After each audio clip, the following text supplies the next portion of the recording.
নবী করিম সাল্লাল্লাহু আলাইহি সাল্লাম বলেছেন, আল্লাহর আকাশের নিচে জমিনের উপরে খাদিজার মতো উত্তম মহিলা আর নাই। হযরত আয়েশা বলেন, নবীজি একদিন এক রাতে আমার কাছে ঘুমানো ছিলেন। আমি ঘুম থেকে জেগে দেখি নবীজি নাই। মনে মনে চিন্তা করলাম কোথায় গেলেন, বোধহয় অন্য কোনো স্ত্রীর ঘরে গেছেন। আমি চুপিসারে খোঁজ নিতে লাগলাম, কোনো ঘরে খবর পেলাম না। পরে দেখতে পেলাম রিয়াদুল জান্নার ভিতরে বসে নবীজি দুই হাত উঁচু করে কি যেন বলেন আর কান্দেন। আমি পিছনে গিয়ে হাত তুললাম, শুনতে পেলাম নবীজি মুনাজাত করতে করতে এক পর্যায়ে গিয়ে বলছেন, রব্বুল আলামিন, কিয়ামতের ময়দানে যেদিন বাপ তার সন্তান হারায় ফেলবে, মা তার সন্তান হারিয়ে ফেলবে, সন্তান মায়ের চিনবে না, ওই দিন ওই কঠিন হাসরের ময়দানে আমি যেন আমার খাদিজারে হারায়া না যাই। মোনাজাত শেষে হযরত আয়েশা বলছেন, ইয়া রাসূলুল্লাহ, এই একটা বুড়ির বিয়ে করছিলেন, 25 বছর বয়সে 40 বছরের বুড়ি। এই বুড়ির কথা এখনো আপনার মনে জাগে? এর থেকে ভালো কুমারী মেয়ে তো আপনি বিবাহ করেছেন। নবীজির মুখখানা মলিন হয়ে গেল।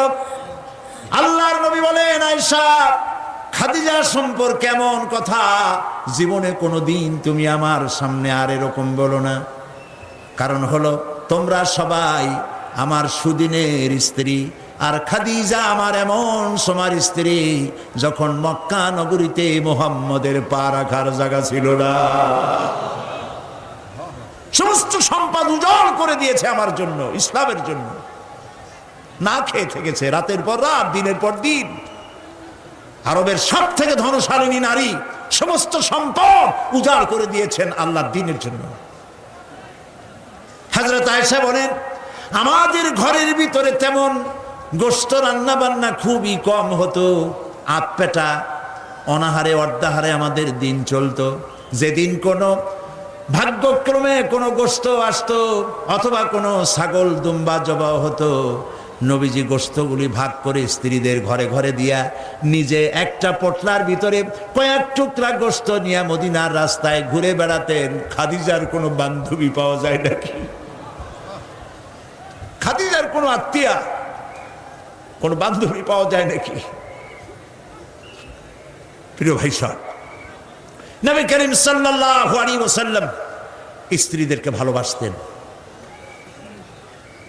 হাদিস থেকে শোনাচ্ছি, হযরত আয়েশা কুমারী মেয়ে, তাকে বিয়ে করেছেন নবী করিম সাল্লাল্লাহু আলাইহি ওয়াসাল্লাম। গভীর রাত, চাঁদনি রাত, আধো আধো জ্যোৎস্না প্লাবিত রাত। নবীজি বলছেন, আয়েশা চলো আমরা একটু পায়চারি করে আসি।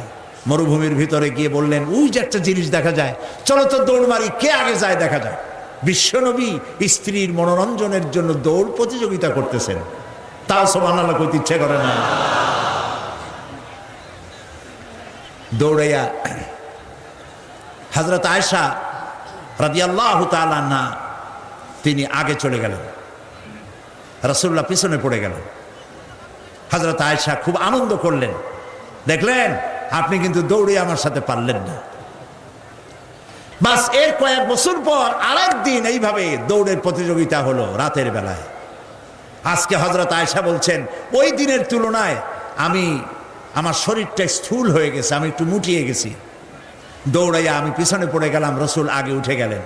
আমি হাঁপাতে হাঁপাতে যখন নবীজির কাছে গিয়ে দাঁড়িয়েছি, রাসূলুল্লাহ তাবাসসুম মুস্কি হেসে আমার দিকে তাকিয়ে বলছেন, আয়েশা, ওই সেই দিনের প্রতিশোধ আজ নিলাম। সুবহানাল্লাহ, সুবহানাল্লাহ। কিসের ইউরোপ, কিসের আমেরিকা, ইসলামী সভ্যতার জুতার কাছেও দাঁড়াতে পারবে না তারা। ওরা আজকে কি বলে, বিশ্ব কি দিবস, নারী দিবস পালন করে। বিশ্ব নারী দিবস, বিশ্ব মাতৃ দিবস, বিশ্ব ভালোবাসা দিবস। বিশ্ব ভালোবাসা দিবস ওদের দরকার, যাদের সারা বছরে কোনো ভালোবাসা নাই, তাদের জন্য একটা দিন ভালোবাসার বনিতা করা লাগে। আমার লাগে না, কারণ আমার জন্মই হয়েছে ভালোবাসার মধ্য দিয়ে। আর দ্বীন ওয়ান নাসিহা, ইসলাম মানেই হলো ভালোবাসা। সুবহানাল্লাহ, ইসলাম মানেই হচ্ছে ভালোবাসা। আমার জন্য আলাদা কোনো ভালোবাসা দিবসের দরকার নেই। ওই সেই 97-তে ওই হুজুররা যখন ক্ষমতায় ছিলেন, সেই সময় বিশ্ব ভালোবাসা দিবস পালন করতেছে। কি ভালোবাসা দিবস? কলেজ বিশ্ববিদ্যালয়ের ছাত্র ছাত্রীরা সরোয়ার্দী উদ্যানের গাছের গোড়ায় বসে গেছে, সব জোড়ায় জোড়ায় বাকবাকুম পায়রা। বিশ্ব ভালোবাসা। এক মন্ত্রী ঢাকা বিশ্ববিদ্যালয়ের টিএসসি মিলনায়তনে বক্তৃতা করলেন, বিশ্ব ভালোবাসা দিবসে আজ আমি ঘোষণা করতে চাই, বিল ক্লিনটন মনিকা প্রেম অমর হোক। মন্ত্রী বললেন। আমি পার্লামেন্টে ধরলাম তাকে, বললাম, মাননীয় স্পিকার, বিল ক্লিনটন তার মেয়ের বয়সী মনিকার সাথে যে কাজটা করেছে, সে কাজের জন্য বিল ক্লিনটন নিজেই অনুতপ্ত। টিভি এবং রেডিওর মাধ্যমে গোটা জাতির কাছে ক্ষমা চেয়েছে। আর হিলারির পাও রাতের বেলায় কতবার ধরেছে, হিলারি আর তিনিই জানেন। যে অপরাধের জন্য তিনি নিজে অনুতপ্ত, সেই অপরাধের বিষয়টা নিয়ে একটা মন্ত্রী কতটা চারিত্রিক দিক থেকে হীনমন্য হলে ছাত্রছাত্রীর সামনে বলতে পারে, বিল ক্লিনটন মনিকা প্রেম অমর হোক। বললাম, মাননীয় স্পিকার, একদিকে নাচুনে বুড়ি, আরো যদি পায় ঢোলের বাড়ি, তাহলে অবস্থাটা কোথায় গিয়ে দাঁড়ায়? আমার দেশে, মুসলমানদের দেশে বিশ্ব ভালোবাসা দিবসের কোনো প্রয়োজন নাই। বিশ্ব নারী দিবস পালন করা, বিশ্ব কন্যা দিবস পালন করা ওদের দরকার, যার দেশে নারীর কোনো মর্যাদা নাই, যেখানে কন্যার কোনো মর্যাদা নাই, যেখানে মাতৃত্বের পিতৃত্বের মর্যাদা নাই, সেখানে প্রয়োজন। আমার দেশে প্রয়োজন নাই। দিবস পালন করতে করতে এখন কিসব দিবস পালন করতেছে। কালকের পত্রিকায় দেখলাম বিশ্ব পায়খানা দিবস। আমি জানি না আপনারা বিশ্বাস করবেন কিনা, আমার নিজের চোখ দিয়ে দেখছি, নিজের চোখ দিয়ে দেখছি। পত্রিকাটার নাম আমি নিলাম না, এটা জঘন্য পত্রিকা, এখন বুঝে নিতে পারে। বিশ্ব পায়খানা দিবস, নওজুবিল্লাহ, মানে তালাশ করে পায় না, করবে কি? এরপরে দেখলাম ঢাকায় দেওয়ালে লেখা বিশ্ব চিন্তা দিবস। তো বিশ্ব চিন্তা দিবসের এটার থিমটা কি, করবেটা কি? তো যারা আয়োজক তারা বলল যে আমরা ওই বিশ্ব চিন্তা দিবসে রাস্তার মোড়ে মোড়ে বসে চিন্তা করব যে আদৌ কোনো ব্যাপারে আমরা চিন্তা করতেছি কিনা। নওজুবিল্লাহ, পাগল কি গাছে ধরে? প্রিয় ভাই সব, আল্লাহ রাব্বুল আলামিন নারীর অধিকার দিয়েছে, কোরআন দিয়েছে, হাদিস দিয়েছে। বুক ভরে বলেন আলহামদুলিল্লাহ। প্রিয় ভাই সব, ইসলাম দিয়েছে নারীর অধিকার। রাসূলুল্লাহ বলছেন, আদ-দুনিয়া কুল্লুহা মাতাউন ওয়া খায়রুল মাতাইদ দুনিয়া ইমরাতুস সালিহা। এই পৃথিবীর সব কিছু হলো সম্পদ, তার মধ্যে শ্রেষ্ঠ সম্পদ হচ্ছে সালেহা, নেককারিনী, সতীসাধ্যী নারী। আলহামদুলিল্লাহ বলে। আল্লাহর নবী বলেন, আমার কাছে তিনটি জিনিস প্রিয়, নামাজ আমার কাছে প্রিয়, সুগন্ধ আমার কাছে প্রিয়, আর স্ত্রী আমার কাছে প্রিয়। সুবহানাল্লাহ, এই তিনটি জিনিস আমার কাছে প্রিয়। আপনার স্ত্রীকে আপনি তো এই জন্য তাকে সম্মান করবেন, ভালোবাসবেন, অনেক কারণ আছে। একটা কারণ তো এই, যেই রাস্তা দিয়ে আপনি জাহান্নামে যেতেন, সেই রাস্তায় আপনার স্ত্রী প্রহরীর মতো রাত দিন দাঁড়িয়ে আছে, সেখানে ব্যাখ্যা দেওয়ার কোনো প্রয়োজন নেই। সুতরাং আপনার স্ত্রীকে আপনি ভালোবাসবেন এবং তাকে আপনি সম্মান দিবেন। ইসলাম নারীকে অর্থনৈতিক অধিকার দিয়েছে, বলেছে ফাতুহুন্না উজুরাহুন্না ফরিদা, ফরজরূপী দায়িত্ব হিসাবে মহারণার টাকা আদায় করে দাও। এখন মহারণার টাকা আদায় করা হয় না, এখন বিবাহ মজলিসগুলিতে বলা হয় মহারণা কত? মহারণা হচ্ছে 21,21,101 টাকা, 11,11,101 টাকা। একটা 1 টাকা থাকা লাগবে, কোথায় পাইছেন এটা? একটা 1 টাকা থাকা লাগবে। আর এই যে মহারণা বাঁধা হয়, এই মহারণার টাকা আদায় করা অধিকাংশ ক্ষেত্রে আদায় করা হয় না। কথা ঠিক কিনা? কথা ঠিক কিনা? বরং উল্টা মহারণা আদায় করে নেয়। কারণ বলেন, পাত্রপক্ষ। পাত্রপক্ষ মহারণা আদায় করে নেওয়ার সময় আদায় করার জন্য ঘটক, এগুলোরে কি বলে? ঘটক। কোন কোন এলাকায় এদেরকে উচ্চনাক বলা হয়। এদের কাজ হলো পরস্পরের মধ্যে বিবাহ দিতে গিয়ে মিথ্যা কথা বলা, উচ্চনাক। তো এরা বলে যে অমুকের ছেলে অমুকের মেয়ের বিবাহ হবে, ছেলেকে দিতে হবে কি? ছেলেকে দিতে হবে ল্যান্ড ক্রুইজার, ছেলেকে দিতে হবে গুলশানে বাড়ি, 10 লক্ষ টাকা ক্যাশ, মঙ্গল গ্রহে অফিস। বলে ছেলে লেখাপড়া জানে কি? কলেজের বারান্দা দিয়ে কয়েকদিন ঘুরে টুরে আসছে, গলায় সোনার সেন্টেনও আছে, মাথায় ভাল্লুকের মতো চুলও আছে। এরপরে এইভাবে করে এক অপাত্রে মেয়েদেরকে দেওয়ার ব্যবস্থা হয় টাকা পয়সার বিনিময়। মহারানাটা ওরা নিয়ে গেল। বিবাহে যদি উপহার দেয় শ্বশুর পক্ষ, পাত্র কি বলে কন্যা পক্ষ, পাত্রপক্ষকে যদি সোনা দেয়, দানা দেয়, টাকা দেয়, সব জায়েজ আছে, সুন্নত। কিন্তু চাইয়ে নেওয়া যাবে না। দাবি করে নেওয়া, ডিমান্ড করে নেওয়ার নামই হলো যৌতুক। এটার নাম কি? চট্টগ্রামে কি বলে? যৌতুক। এই যৌতুক হলো শ্বশুরের সাথে এক প্রকারের কৌতুক। এইভাবে করে চাইয়া টাকা আদায় করা হারাম। চাইয়া টাকা আদায় করা কি?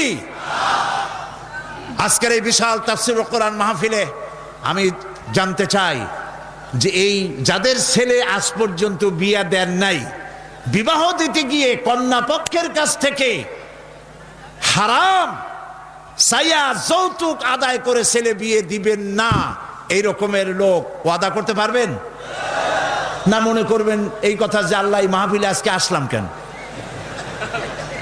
আচ্ছা দেখি তো, যারা ছেলে বিয়ে দেন নাই তারা ওয়াদা করবেন এই কথা বলে যে আমার ছেলে বিবাহ দিতে গিয়ে যৌতুক 1 পয়সাও, 1 থেকে নিয়ে 1000 কোটি যা হোক, যৌতুক চাইবো না, বিনা যৌতুকে ছেলে বিবাহ দেব। কারা কারা দেবেন? ছেলেওয়ালারা হাত তোলেন তো। ও মাশাআল্লাহ, বাচ্চা পোলাপান হাত উঠেছি কি কামে? তোমরা তো মা ভাও নাই এখন। হাত নামান। জি, ভবিষ্যতে হাত নামান, হাত নামান। আলহামদুলিল্লাহ বলেন।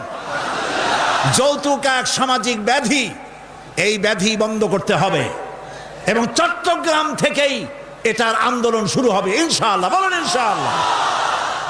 প্রিয় ভাই, সব যারা বিবাহ করে নাই সেসব যুবকদের বিবাহ করা লাগবে কিনা? লাগবে কিনা? হ্যাঁ, ফুর্তি হয়ে একটু জোরেই বলতেছে লাগবে। এই বিবাহ করতে গেলে শ্বশুর যদি ঘড়ি দেয় বলবা আলহামদুলিল্লাহ, যদি শেরওয়ানি দেয় আলহামদুলিল্লাহ, যদি কিছু না দেয় নাউজুবিল্লাহ, নাকি? তাও আলহামদুলিল্লাহ। বরং তুমি কেন ফকিরের ছেলে ফেলে না তো? তোমরা যুবকদের বলতেছি, ফকিরের বলাবার না তো। তো বউ ওই কি বলে, যারা বিবাহ করবা সেই শ্বশুর বাড়ির টেলিভিশন না হইলে দেখা যাবে না তুমি কি খয়রাতির পোলা। যদি এখন তো দেখতেই হয়, তো বউয়ের বাপের কাছ থেকে টেলিভিশন না নিয়া মসজিদ গুলার সামনে শুক্রবার দিন থাল পাইতে বসে যাইও। তাও কন্যা পক্ষের কাছ থেকে চাইয়া নিবা না। কিছু দিলে আলহামদুলিল্লাহ, না দিলেও বিনা যৌতুকে নিজের পায়ে দাঁড়াইয়া চাকরি করে বিয়ে করবা। চাকরি কামাই রোজগার না করিয়া নিজে বাপের হোটেলে খাও, আরো একজন আনিয়া মেহমান বানাইও না। কাজ করবে, চাকরি করবে, ব্যবসা করবে, তারপরে নিজের টাকা দিয়া, বাপের টাকা দিয়া বিয়ে করিয়া বউরে রানী বানাইয়া ভালোবাসার সিংহাসনে বসাবে, তাকে কোনো কিছু খোটা দিবে না। এটা এই জন্য বলি, বাংলাদেশে একটা কি বলে ওটাকে, যৌতুকের একটা গরু দেওয়া হয় নাই, টেলিভিশন দেওয়া হয় নাই বলে গরুর মতো পিটিয়ে স্ত্রীকে হত্যা হত্যা করা হয়েছে, হাজারো ঘটনা বাংলাদেশে আছে। বিনা যৌতুকে বিয়ে করবে যে সব বীর তরুণ চট্টলার যুবকের এবার হাত উঁচু করে দেখা। ও মাশাআল্লাহ, এখন তো দেখা যায় কেউ বিয়ে করে নাই।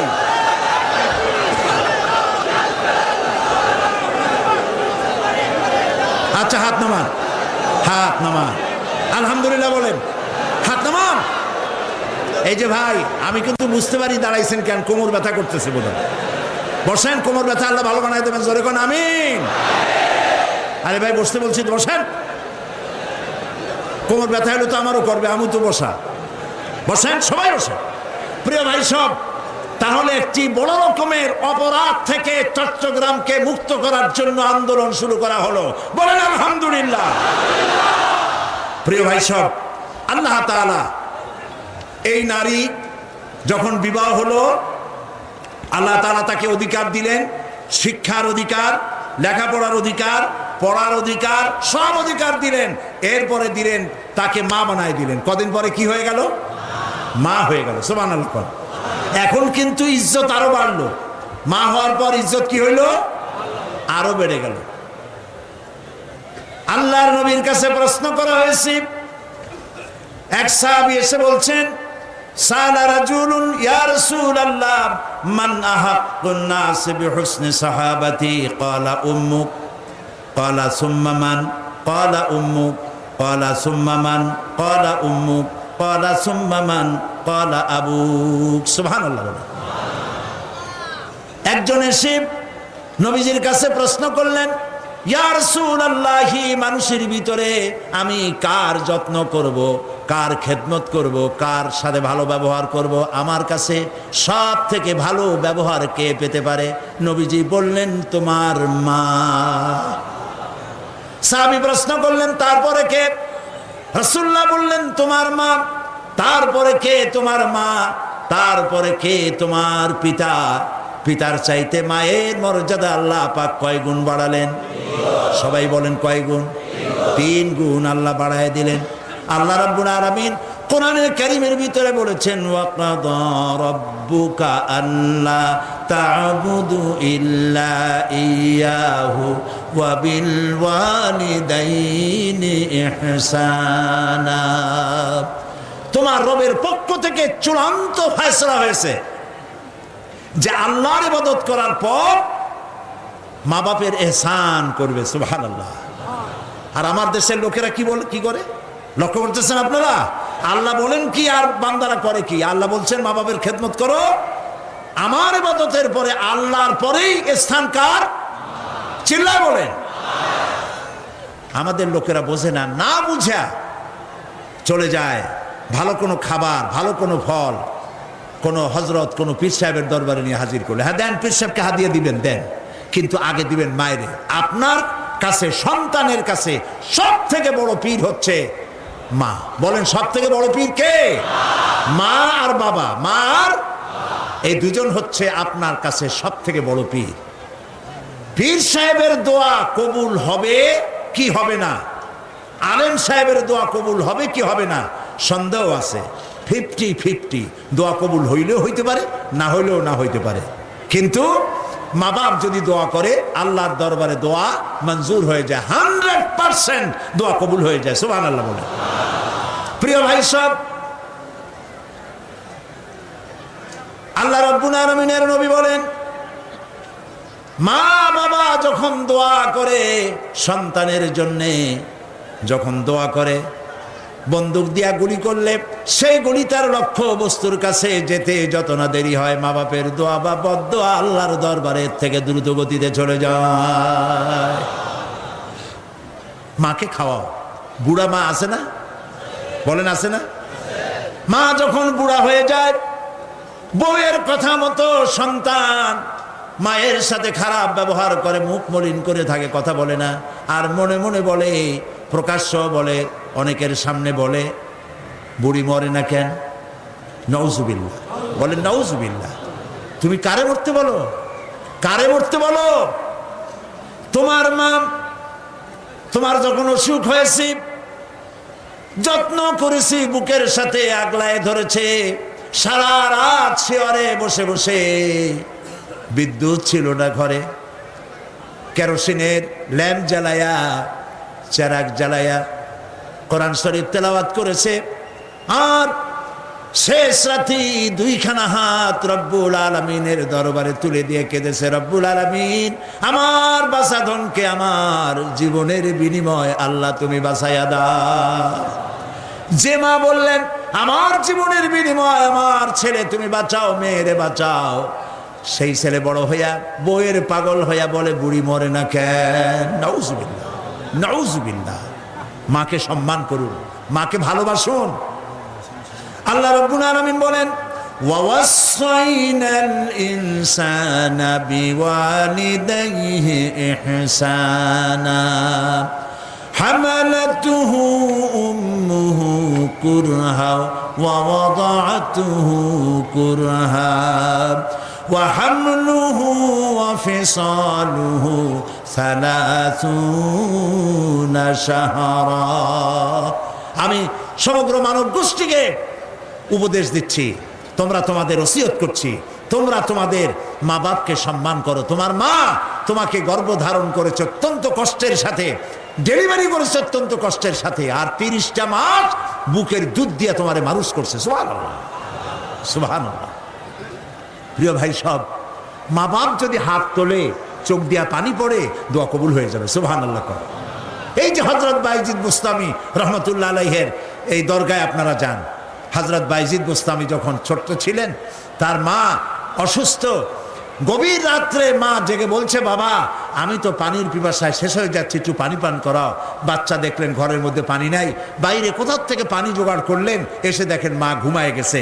শীতের রাত, বাচ্চা দাঁড়ায় আছে পানি নিয়ে। ফজরের সময় মায়ের ঘুম ভেঙেছে, তাকিয়ে দেখে বাইজিদ দাঁড়ানো। বাইজিদ তুমি দাঁড়ানো কেন, কাঁপতেছো কেন? ছেলে বলছে মা আপনি পানি চাইছিলেন। তা পানি চাইছিলাম, তা কি হয়েছে? তা আমি তো ঘরে পানি পাইনি, দূরে গিয়ে পানি আনছি, আনি দেখে আপনি ঘুমাই গেছেন, আমারই উঠাও নাই কেন? আপনার ঘুমের ক্ষতি হবে। তা তুমি নিজে ঘুমাও নাই কেন? এই জন্য যে আপনি জায়গায় যদি আবার পানি চান আর সময় মতো না দিতে পারি তাহলে তো আপনার কষ্ট হবে। সেই জন্য মা আমি দাঁড়ায় রয়েছি, আপনি পানি খাবেন, সেই পানি নিয়ে। বাইজিদের মা হযরত বাইজিদকে বিছানার উপরে আরাম করে শোয়াই দিয়া উজু করে নিজে নামাজ পড়লেন। নামাজ আদায় করে দুইখানা হাত আল্লাহর দরবারে তুলে ধরে বলেন রব্বুল আলামিন আমি বাইজিদের মা, আমার ছোট্ট বাইজিদ আমার জন্য যে কষ্ট করেছে আজ, তার এই কষ্ট দেখে আমার কলিজা ঠান্ডা হয়ে গেছে। আমি মা হয়ে আমার বাইজিদের জন্য দোয়া করি রব্বুল আলামিন আমার বাইজিদকে তুমি সুলতানুল আরিফিন বানায়া দাও। দোয়া মঞ্জুর হয়েছে না হয় নাই? সুবহানাল্লাহ। প্রিয় ভাই সব, এই জন্য মা বাপকে সম্মান করতে হবে, মহব্বত করতে হবে এবং তাদের জন্য দোয়া করতে হবে। দোয়াটা আল্লাহ শিখাই দিয়েছেন। এমনকি মা বাবার সামনে চোখ মোটা করে কথা বলবে না, চোখ মোটা করে মা বাবার সামনে কথা বলবে না। আল্লাহ ইচ্ছা করলে চোখ অন্ধ করে দিতে পারেন। পীরের সামনে যত গিয়ে মহব্বত করে ঘাড় কাট করে বসো, তোমার বড় পীর, তোমার মা, তোমার বাবা, তাদেরকে শ্রদ্ধা করো, সম্মান করো, কলজা দিয়ে মহব্বত করো। মা বাপকে একটা কথা বিশ্বাস করুন, মনে রাখেন, মা বাপকে যে যত বেশি সম্মান করবে, মহব্বত করবে, মর্যাদা দেবে, তার জীবনে সম্মানের আর রুজির কোনো অভাব হবে না, হবে না, হবে না। আল্লাহ তাআলা বাড়ায় দেবেন। সুবহানাল্লাহ। আল্লাহ দোয়া শিখাই দিচ্ছেন বান্দারে, মা বাবার সামনে শক্ত করে কথা কইস না, ওয়াকুল লাহুমা কাওলান কারীমা, মা বাবার সাথে সম্মান সূচক কথা বলো আর আমার কাছে দোয়া করো। কি বলে? আল্লাহ রাব্বুল আলামিন দোয়া শিখাই দিচ্ছেন, রব্বিরহামহুমা কামা রাব্বায়ানি সাগীরা। সবাই পড়েন রব্বিরহামহুমা কামা রাব্বায়ানি সাগীরা।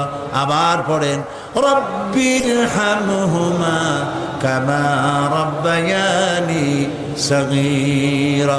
আল্লাহ তাআলা শিখাই দিলেন বান্দারে দোয়া কর, আয় আমার রব, আমার মা বাপ আমাকে যেমন ছোটবেলায় স্নেহের করে লালন পালন করেছে, মাবুদ গো তুমি আমার মা বাপকে সেইভাবে তোমার রহমত করে লালন পালন করো। আল্লাহ দোয়া শিখাই দিচ্ছেন। এই দোয়া প্রত্যেক নামাজের পর আপনারা পড়বেন। মনে থাকবে ভাই? জোরে বলেন, মনে থাকবে? আল্লাহ যেন আমাদেরকে মনে রাখান, আমরা বলি আমিন। প্রিয় ভাই সব, মা হিসাবে আল্লাহ তাআলা এই মর্যাদা বৃদ্ধি করে দিলেন। নারীর তিনটা স্তর বললাম, কন্যা, বধূ, মাতা। তিনও স্তরে ইসলাম যে মর্যাদা দিয়েছে, এর থেকে বেশি মর্যাদা পৃথিবীতে কেউ দিতে পারে নাই। এখন এই নারীদেরকে যাদের এত মর্যাদা আল্লাহ দিলেন, মর্যাদা তো এত বাড়াই দিলেন, সন্তানের জান্নাত মায়ের পায়ের তলে ঢুকাই দিলেন। সুবহানাল্লাহ বলেন, সুবহানাল্লাহ বলবেন না? মেয়ে লোকের মায়ের পায়ের তলে তার সন্তানের বেহেশত আল্লাহ ঢুকাই দিলেন। সম্মান করো, মর্যাদা করো। যারা মা বাবার সাথে বেয়াদবি করছো, আজকের রাতে মায়ের কাছে গিয়ে, বাপের কাছে গিয়ে পাও দুটো জড়ায় ধরো আর বলো, আব্বা আম্মা আমি তো ভুল করছি, বেয়াদবি করছি, বুঝি নাই, আল্লাহর রাস্তায় আমারে মাফ করে দেন। মাফ করে দেবে না? দিবে। মা বাবার চাইতে সন্তানের জন্য কল্যাণকামী কে আছে? বউর কথা মতো খবরদার কখনো মা বাবার সাথে নাফরমানি করবেন না। মনে থাকবে? মনে থাকবে?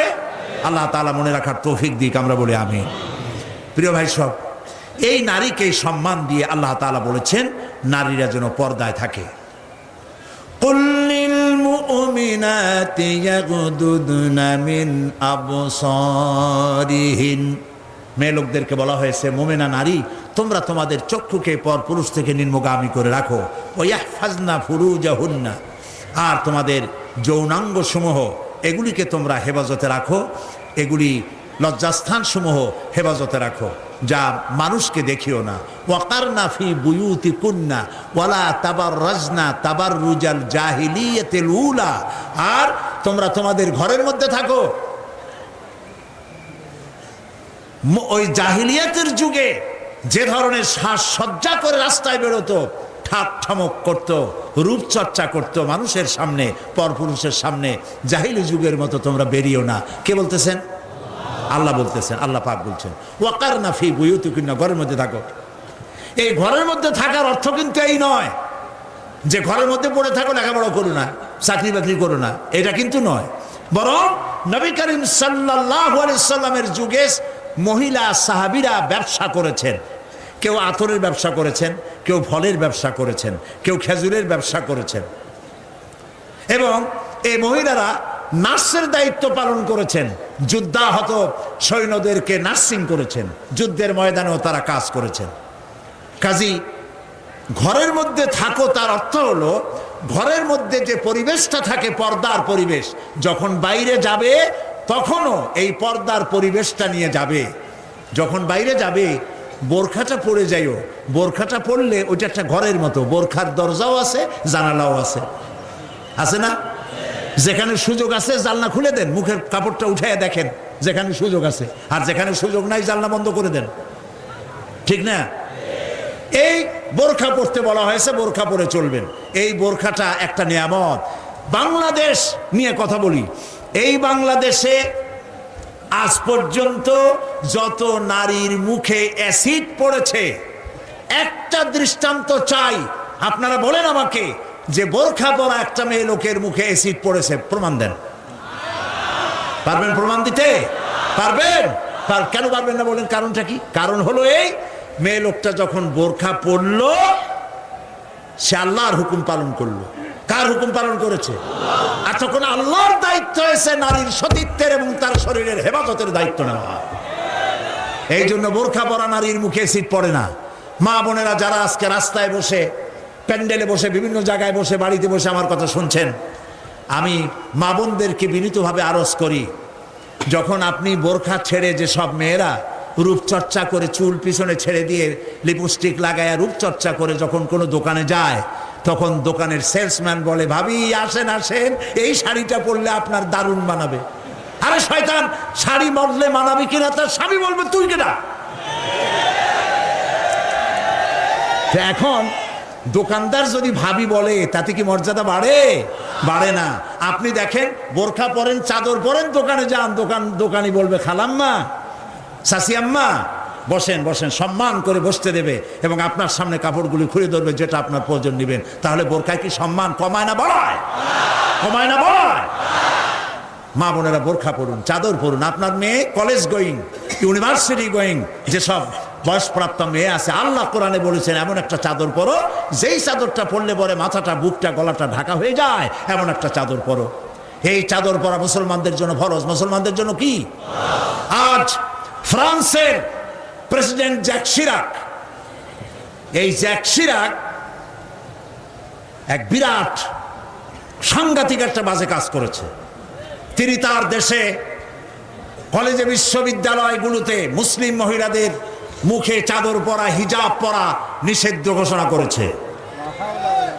আমরা আজকে চট্টগ্রাম তাফসীরুল কোরআন মাহফিলের লক্ষ লক্ষ মানুষের উপস্থিতিতে বাংলাদেশের কণ্ঠ বাতাসে মিশিয়ে দিচ্ছি। পত্রিকার মাধ্যমে যদি সাংবাদিকরা পৌঁছাতে পারেন ভালোই হবে। অনেক ভালো ভালো সাংবাদিক আছে যারা মাহফিল এখানের মধ্যে সীমাবদ্ধ থাকে না, তাদের লেখার মাধ্যমে এই চট্টগ্রাম তাফসীরের মাহফিল ছড়িয়ে যায় গোটা বাংলাদেশ তথা বিশ্বের বিভিন্ন জায়গায়। ওই সব সাংবাদিকদেরকে ধন্যবাদ জানাই আর প্রাণ খুলে দোয়া করি, আল্লাহ এদের কলমকে আরো শানিত বানিয়ে দাও।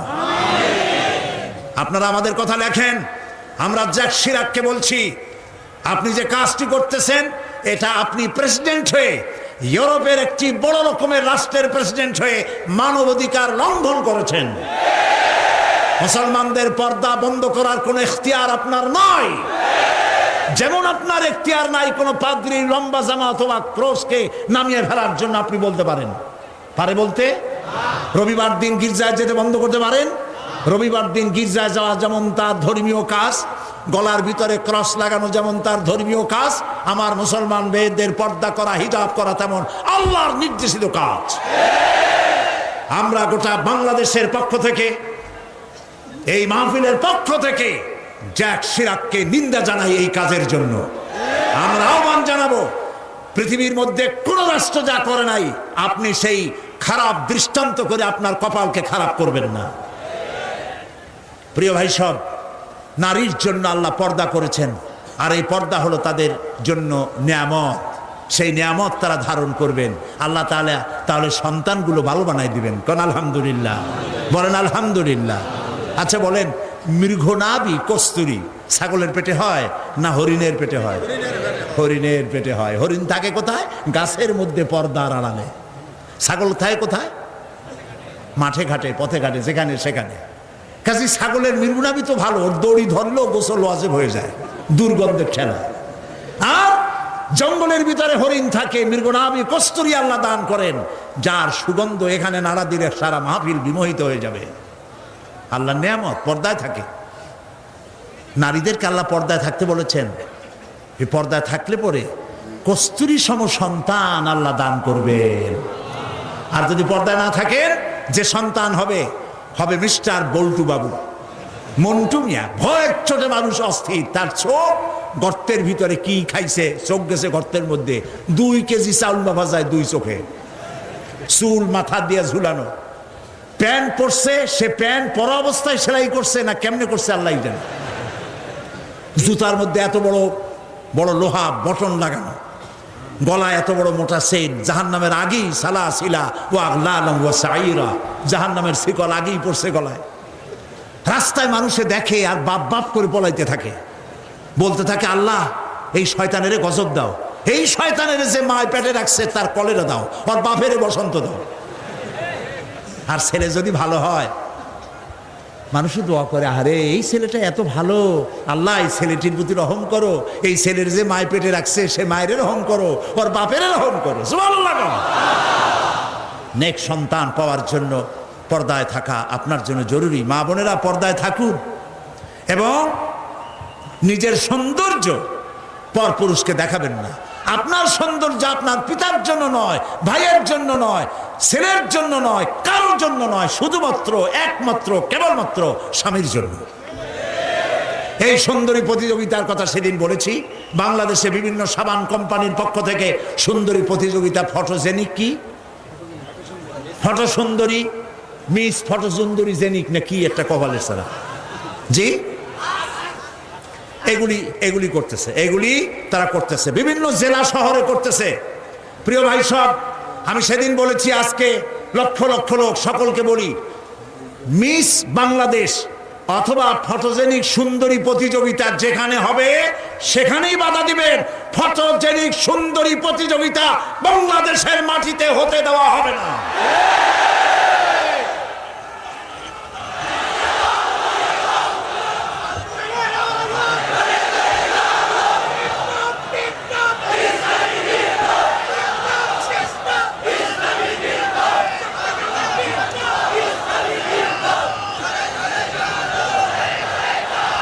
তারা একটু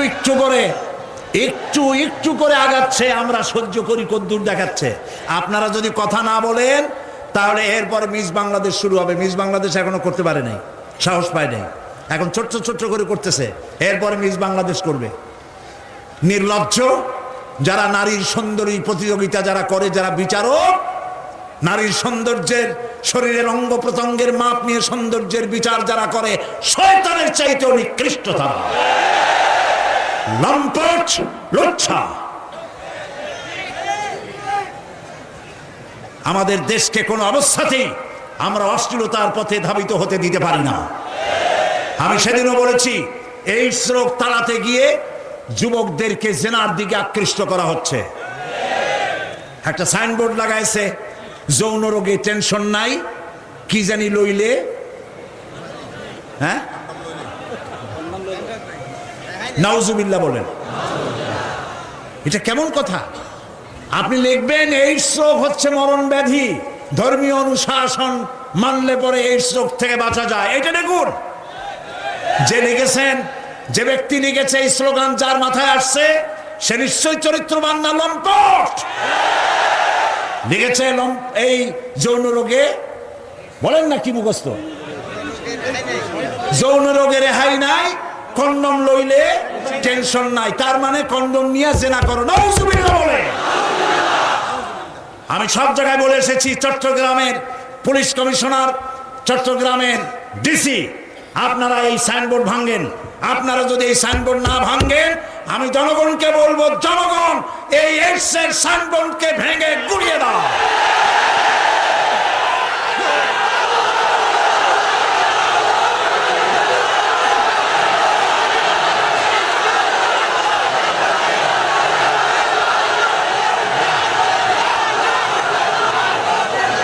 প্রিয় ভাই সব, আমরা কখনো আইন হাতে নিতে চাই না, কিন্তু আমার জাতি চরিত্র ধ্বংস হলে আমরা বসে থাকবো না। আমরা কথা বলবো। আমরা আমাদের বিবেককে কারো কাছে বিক্রি করি নাই। কথা বলবো পার্লামেন্টে, সিংহের মতো গর্জন করব ময়দানে, জীবন দিয়ে দিয়ে আল্লাহর কোরআনকে প্রতিষ্ঠা করবো ইনশাআল্লাহ।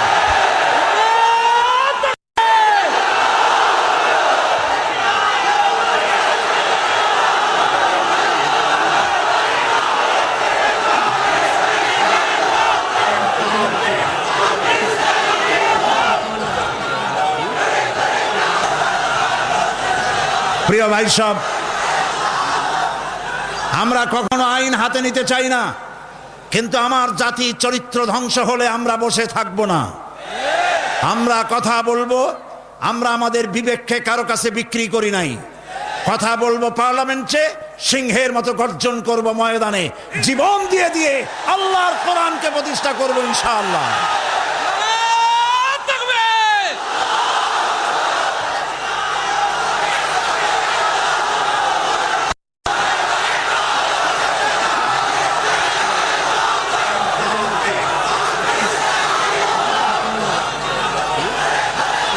প্রিয় ভাই সব, বসুন। সুতরাং নারীকে পর্দায় থাকতে হবে এবং এই পর্দার আচরণ করতে হবে। মহিলাদের কর্মসংস্থানের বিষয়টাও ইসলাম পরিষ্কার বলে দিয়েছে। মেয়েরা কাজ করতে পারবে, কোনো অসুবিধা নাই, চাকরি করবে, লেখাপড়া করবে। নবী করিম সাল্লাল্লাহু আলাইহি ওয়াসাল্লামের স্ত্রী আমাদের মা হযরত আয়েশা রাদিয়াল্লাহু তাআলা আনহা হাজার হাজার সাহাবীদের উস্তাদ ছিলেন। হাদিস শিখিয়েছেন, ফিকহ শিখিয়েছেন, সুবহানাল্লাহ বলে, কোরআন শিখিয়েছেন। যুদ্ধের ময়দানে প্রধান সেনাপতিত্বের দায়িত্ব পালন করেছেন পর্দার ভেতরে থেকেই। সুতরাং আমাদের মাতৃজাতি, আমাদের নারী সমাজ লেখাপড়া করতে পারবেন, চাকরি করতে পারবেন, সব পারবেন, তবে একটি কাজ হলে তাদের চাকরিগুলি নিরাপদ হয়। সে কাজ হচ্ছে দেশের সবগুলি আমি প্রস্তাব করেছিলাম, প্রস্তাবটা এখনো গৃহীত হয়নি। আমি বলেছি মহিলাদের জন্য আলাদা মেডিকেল কলেজ করার জন্য, কারণ মহিলা মেডিকেল কলেজ হলে পরে আমাদের দেশে যত পুরুষ ডাক্তার আছে সেই পরিমাণ মহিলা ডাক্তার নাই। মহিলাদের এমন অনেক রোগ হয় যা স্বামীর কাছে বলতেও তারা লজ্জা করে। ডাক্তার তো ভালো, এই জন্য মহিলা ডাক্তার বেশি প্রয়োজন। আর এজন্য বহু মেধা শক্তি সম্পন্ন মেয়েরা কোএডুকেশন বলে মেডিকেল কলেজগুলিতে ভর্তি হতে চায় না। মহিলা মেডিকেল কলেজ হলে তারা স্বাচ্ছন্দ্য ফিল করে। আমি প্রস্তাব দিয়ে রেখেছি, আপনারা দোয়া করুন যেন সেটা হয়। এখন সমস্ত গার্মেন্টস ফ্যাক্টরি, সমস্ত প্রাইমারি স্কুল এবং হসপিটালের মহিলা হসপিটাল, মহিলা ক্লিনিক ইত্যাদি এগুলি যদি মহিলাদের দায়িত্বে দিয়ে দেওয়া হয় তাহলে মহিলারা নিরাপদে চাকরি করতে পারেন। বিশেষ করে সমস্ত প্রাইমারি স্কুলগুলি পুরুষ মাস্টারদেরকে অন্যত্র কাজ দিয়া সমস্ত প্রাইমারি স্কুলগুলি যদি মহিলাদের হাতে ছেড়ে দেওয়া হয়, মহিলা শিক্ষয়িত্রীদের কাছে, তাহলে ছেলেরাও মায়ের মতো আদর পায়া শিখবে আর মায়েরাও নিরাপদে সতীত্ব সম্ভ্রম বজায় রেখে তারা চাকরি করতে পারবে। এরকম একটি চিন্তা চলছে, আপনারা দোয়া করেন যেন আল্লাহ তাআলা এ ব্যবস্থা করে দেন। প্রিয় ভাই সব, আর একটি কথা, এখানে একটি মসজিদ আছে কোথাও, কাদিয়ানীদের একটা মসজিদ। কোন জায়গায় নাম বলেন? আহমদিয়া চকবাজার। এইখানে একটা মসজিদ আছে কাদিয়ানীদের, বাইতুল বাসেত মসজিদটার নাম। মুসলমানেরা জানে না বলে সেখানে নামাজ পড়তে যায়। মনে রাখবেন, কাদিয়ানীরা যে মসজিদ বানায় ওইটা মসজিদ না, এটা উপাসনালয়। কাদিয়ানীদের মসজিদে মুসলমানদের নামাজ হবে না, হবে না, হবে না। কারণ গোলাম মোহাম্মদ কাদিয়ানী কাফের, আর তাকে যারা নবী মানে তারাও কাফের। তাদের সাথে মুসলমানদের না না না, থামেন, এই যে বসেন। আমি কিন্তু এই গরম স্লোগান পছন্দ করি না। কি জ্বালায় পোড়াই দেবেন আপনি? জ্বালানো পোড়ানোর মধ্যে আমরা নাই। আমরা আছি, হক কথা বলি। তাদের অধিকার আছে দেশে থাকার, যেমন হিন্দু, খ্রিস্টান, বৌদ্ধ সকল জাতি যেমন এখানে সাম্প্রদায়িক সম্প্রীতি নিয়ে আছে, কাদিয়ানীরাও সেভাবে থাকবে। তবে তারা থাকবে অমুসলিম হিসাবে, মুসলমান হিসাবে অবশ্যই নয়। তাদের উপাসনার গায়ে কেউ হাত দেবে না, মনে থাকবে এই কথা।